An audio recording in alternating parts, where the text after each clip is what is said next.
So what is this video? Bring me a beer? No, but I can tell you right now, I'm ready for one too. So when we finish this up, we're gonna go hit a beer. I don't see why we gotta finish this up. Well, because I have to go around and go up to the hill and go up to the house and get the beer. Beer's bad for you. No, well, it depends on how you're looking at that. Depends on how you're looking at that. But, you know, we're talking about beer. You remember back in the early days, whenever you first started making videos, that you had to have a couple of beer before you get in front of the camera?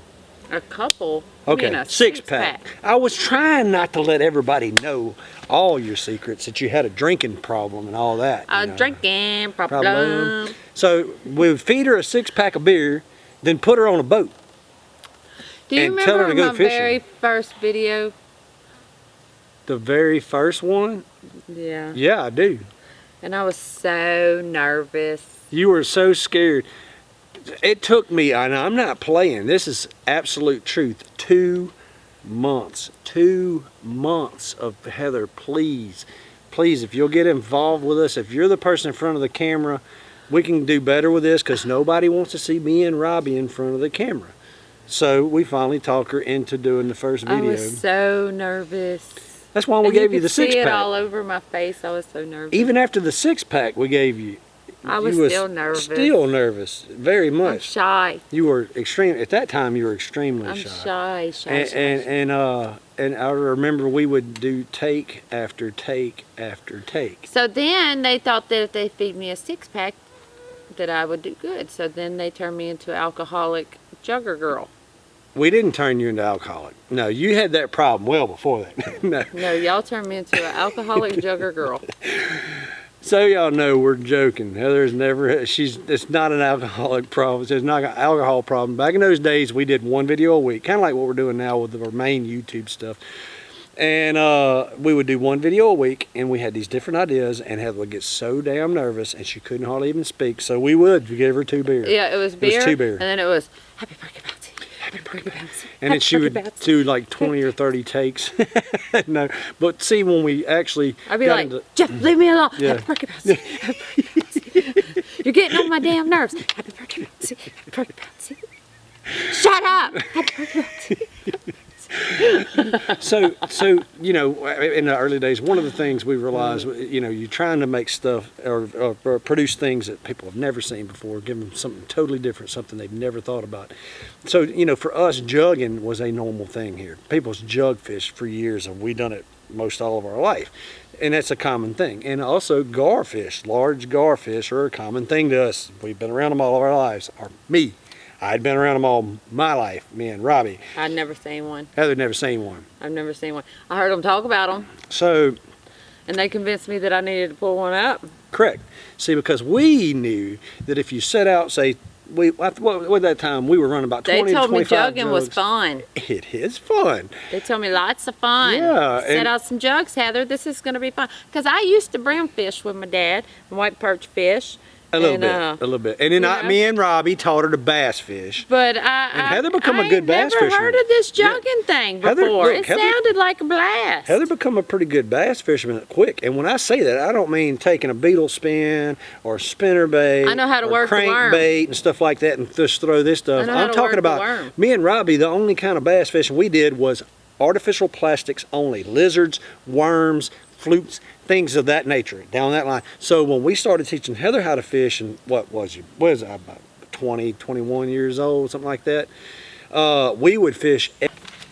Stupid card was full, but we would fish every single evening. I would come in from work, Robbie'd get in from work, Heather, you know, was my little housewife at that time.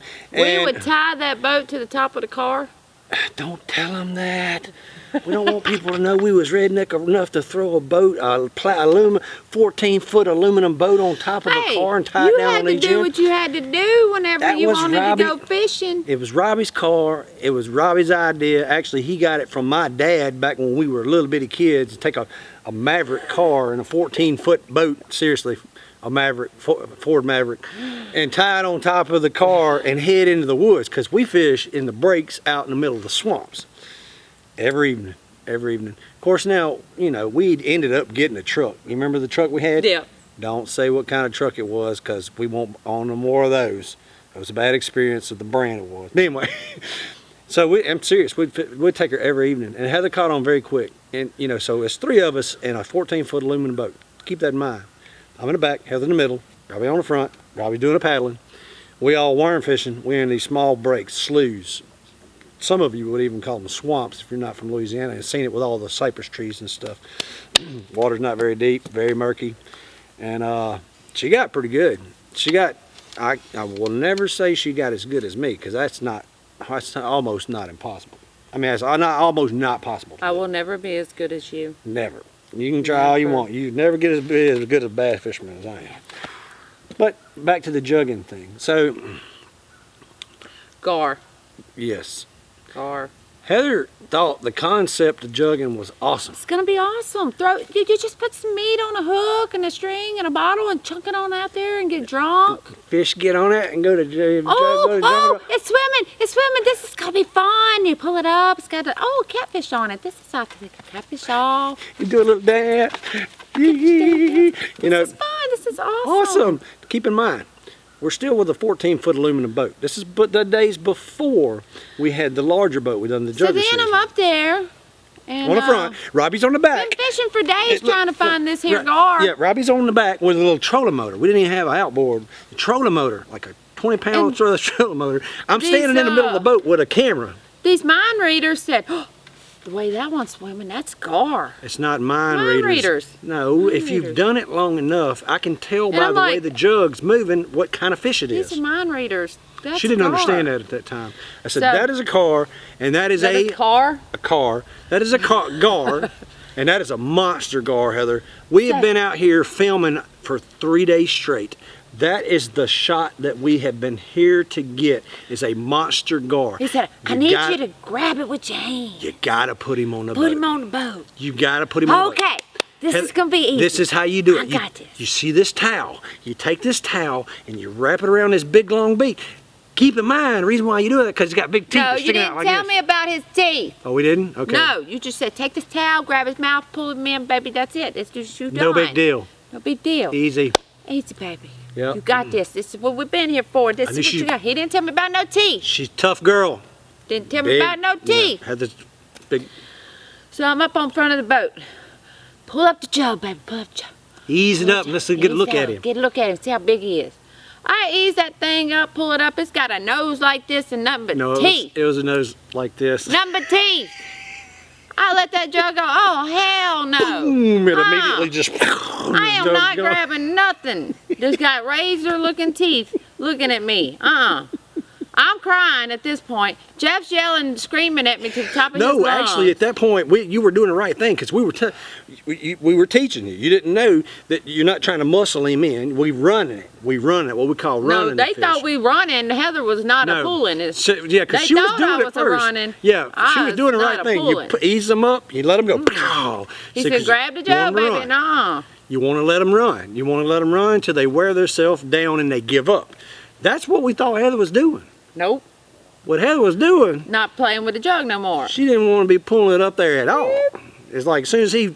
she's like, oh yeah, more than happy to let it go. He tugged. No, go on swim, Mr. Gar. So, you know, we'd chase him for another 5 or 10 minutes, you know.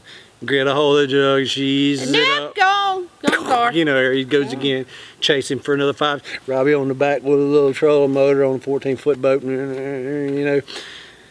So finally, me and Robbie realized when you see the gar come up and it catches a breath on top and goes back down, he's done. It's over with. It's time to put him on the boat. You wrap the towel around his beak and you pull him out of the water. That's all you gotta do, baby. All right, Heather, this is it. We've been here for 3 days. This is the shot we're looking for.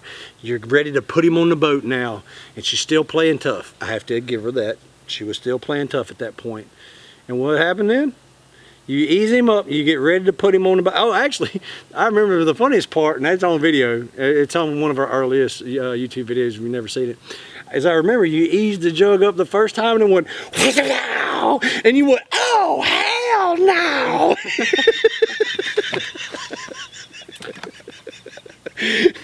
So Anyway, so we've ran him long enough. Me and Robbie realized the fish is done. It's time to put him on the boat. Heather, wrap the towel around him, mouth, beak, pull him up. Should ease him up there as he's going. I don't know. I don't know. I can't do it, baby. I can't do it. I don't know. No, I can't do it. And this is the funny part. The guy is a lifelong friend of ours now. It's been a great friend of ours for years, for a decade now. At that time, we didn't know this fella who was sitting on the bank. And we'd never seen him before in our life. And this guy's watching us. We've been chasing this jug for about 30 minutes. And Chris Miller's sitting on the bank going, watching us back and forth. And, you know, I'm standing in the middle of the boat with a camera, and Robbie's on the back, and little Chola Mother, Heather's on the front going, I don't know, I don't think I can do it. I can't do it, you know. And the whole time, we still got to get the shot. So I'm not worried about what Chris is thinking at that time, although, I mean, he's a total stranger. Like, Robbie, this guy over here thinks we are outright just torturing this girl, because I'm telling Heather at that point, we've been here for 3 days. We are gonna get this shot. We have got to get this. You have got to put this fish on the boat because this is what we've been here all this time for. I'm crying. Jeff's yelling at me. I'm shaking. Robbie was confused. Chris is going, what the fuck are they doing? And finally, she just finally turns to me and says, I'm not grabbing him. I'm not grabbing that fish. I'm not grabbing him by the beak. I'm not gonna do it. I'm like, you'll be fine. Well, what if he cuts me up? Well, it'll be better film that way. It'll draw more views. Our whole career. If you get hurt, it's better film, babe. Hey, I mean, better film. You've seen the shows, right? Ridiculousness or Redonkulosness or whatever it's called. Redonkulous. Speed wrap this one up. You're running out Stupid of cards. We're running out of cards. See, this is the reason why we started the Patreons thing. Is now we have fun and to go get a bigger card. We're using all these little cards. Anyway, stop rambling. So where was I at? You were yelling at me. I was crying. And I was not doing it. Gotta put it on the boat. And finally, Heather says, "No, I'm not touching it. I'm not touching that fish. You know, it's gonna hurt me. Better film. Doesn't matter. She don't want to hear about better film.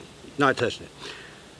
I'm just gonna pull him onto the boat with the jug and just slide him over into the thing." I'm like, he's gonna get off. We've done this 100 times. He's gonna get off, but fine. You're not gonna grab him, fine. Just slide him into the boat then, Heather. And I slid him into the boat and he come in perfectly fine and film was done. Huh. And I was wrong.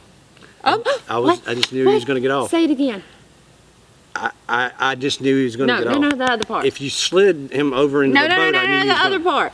You slid him into the boat. No. And I was wrong. Oh, you was wrong. I love to hear him say I was wrong. Yeah, and the fish makes it into the boat. You don't say that very often. And we get the shot we were looking for the past 3 days. And the first thing I tell Robbie is, dude, you need to head over to that guy on the bank, and we got to tell him. Explain to him why they was torturing the girl on the boat. And we got this camera going, what we do, you know, because at that time we were actually drawing a lot of viewers by then, millions of viewers. So this was a serious thing for us. We were serious film producers at that time, and we explained to him what we were doing it for, why we were doing it. And he's like, oh man, that's so awesome and stuff. And then, you know, and like I said, from that point, we've been lifelong friends ever since then. And but yeah, that was Heather's debut at fishing videos. Yep, Juggers. Introduced me to Juggers. And then from that point, a lot of people didn't know that. Yep, things got to going better. And this is like sad that Jeff's decided to tell the world that I cried at my first gar. See, this is why the Patreon system is I'm not so as tough awesome. I am, because you get all these little tidbits and stuff you never knew. How Jeff, I molded Heather into the strong, independent woman, outdoorsy woman that she is today. I molded her into that with the guns and the shooting stuff and blowing things up and teaching her to fish and live off the land. And it took a lot of work, so you know. It was hard work. You can kiss it. It was hard work. Well, I hope y'all enjoyed this installment. We'll see you on the next one. This is what this is all about. You're going to hear more of this stuff. You're going to hear more of these stories. Stop telling my stories in secret.